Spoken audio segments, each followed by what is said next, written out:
السلام علیکم ورحمۃ اللہ وبرکاتہ۔ ابو ہریرہ رضی اللہ عنہ کا بیان ہے کہ جناب رسول اللہ صلی اللہ علیہ وسلم نے فرمایا کہ کیا تم جانتے ہو مفلس کون ہوتا ہے؟ صحابہ کرام نے جواب دیا کہ ہم میں سے مفلس وہ ہے جس کے پاس روپیہ پیسہ اور ساز و سامان نہ ہو۔ اس پر آپ صلی اللہ علیہ وسلم نے فرمایا کہ آپ صلی اللہ علیہ وسلم کی امت میں مفلس وہ شخص ہے جو قیامت کے دن نماز، روزہ اور زکوٰۃ جیسے اعمال لے کر آئے گا۔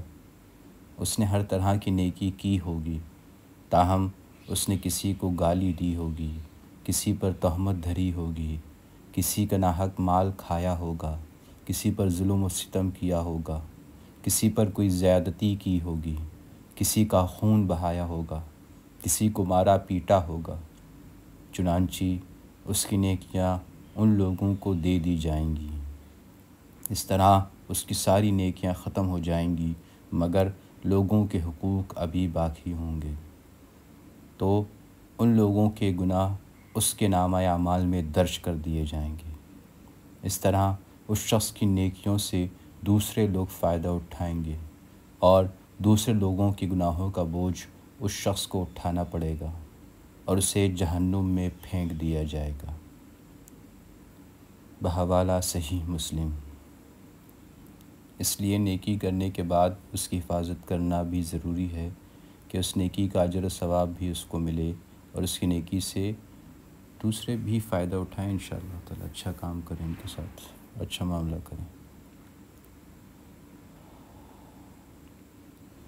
عبداللہ ابن عباس رضی اللہ عنہ کا بیان ہے کہ جناب رسول اللہ صلی اللہ علیہ وسلم نے اللہ رب العزت کا یہ فرمان نقل فرمایا ہے کہ اللہ نے نیکیاں اور برائیاں واضح کر دی ہیں، اور یہ بات بھی بیان کر دی ہے کہ کوئی شخص نیکی کا ارادہ کرتا ہے اور ابھی اس نے اپنے اس ارادے کو عملی جامہ نہیں پہنایا تو اللہ اس کی طرف سے اپنے پاس ایک مکمل نیکی درج فرما لیتا ہے، اور اگر نیکی کا ارادہ کر لینے کے بعد اسے عملی جامہ بھی پہنا لیا تو اللہ اسے اپنے پاس سے 10 گناہ سے لے کر 700 گناہ تک بلکہ اس سے بھی زیادہ اجر لکھ لیتا ہے۔ اور اگر انسان برائی کا صرف ارادہ کرے اور اس پر عمل نہ کرے تو اسے بھی اللہ اپنے ہاں ایک مکمل نیکی لکھ لیتا ہے، اور اگر برائی کا ارادہ کر لینے کے بعد اس پر عمل بھی کر لے تو اللہ اپنے پاس صرف ایک گناہ ہی لکھتا ہے۔ صحیح بخاری اور صحیح مسلم۔ لیکن جرم چھوٹا بڑا نہیں، سارا جرم ہے۔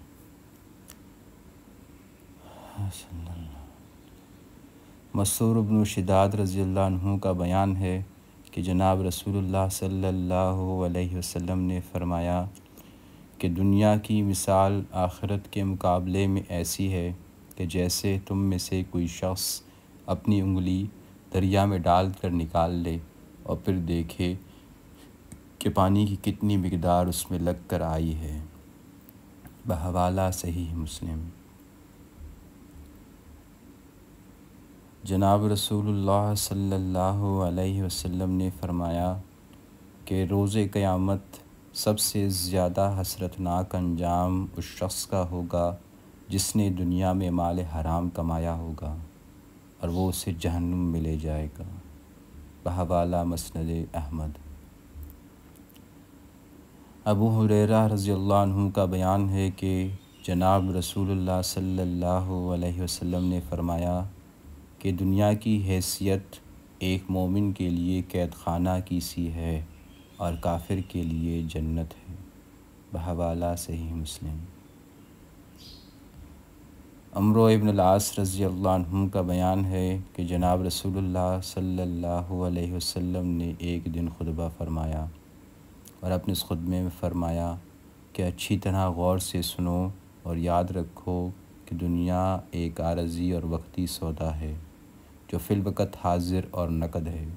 اس میں ہر نیک اور بد کا حصہ ہے اور سب اس سے کھاتے ہیں، اور یقین کرو کہ آخرت اپنے مقررہ وقت پر آنے والی ایک اٹل حقیقت ہے، اور مکمل اقتدار کا مالک حقیقی اس میں جزا و سزا کا فیصلہ کرے گا۔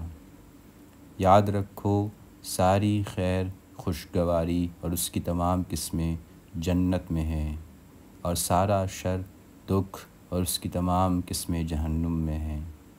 پس خبردار خبردار اللہ سے ڈرتے ہوئے کرو، اور یقین کرو کہ تم اپنے اعمال کے ساتھ اللہ کے حضور پیش کیے جاؤ گے۔ پس جس شخص نے ذرہ برابر بھی کوئی نیکی کی ہوگی وہ اس کو دیکھ لے گا، اور جس نے ذرہ برابر بھی کوئی برائی کی ہوگی وہ بھی اس کو دیکھ لے گا۔